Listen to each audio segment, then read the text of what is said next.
प्रेमात एखादी बाई कशी पागल होती ही सांगते तुम्हाला आता त्याचं उदाहरण. आता बघा मी एक व्हिडिओ बघितला, तर एक बाई होती, साधारण होती, तिला मोठी मोठी 2 मुलं होती, साधारण चांगली होती, 35च्या पुढची होती ती बाई. तर त्या बाईला बघा प्रेम झालं म्हण, प्रेम, आणि प्रेमात एवढी पागल झाली की तिला मुलं असून सुद्धा आता तिला ती मुलं नको, नवरा नको, तिला प्रियकरच पाहिजे होता त्या बाईला, पागल बाईला. तर अक्षरशः म्हणजे आता ती पळून चालली होती, तिच्या नवऱ्याने पकडलं त्यांना, मग पोलिसांकडे दिलं.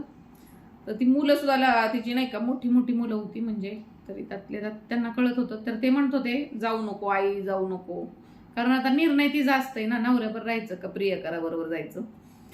तर ती म्हणली मला प्रियकराबरोबर जायचंय. तर काय असल्या बाईला काय करायचं सांगा आता, किती नालायक बाई आहे ना.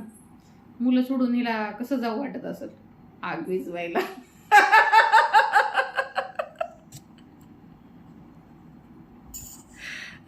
सगळं सोडून प्रियकराच्या मागं गेली ती बाई, प्रपंच.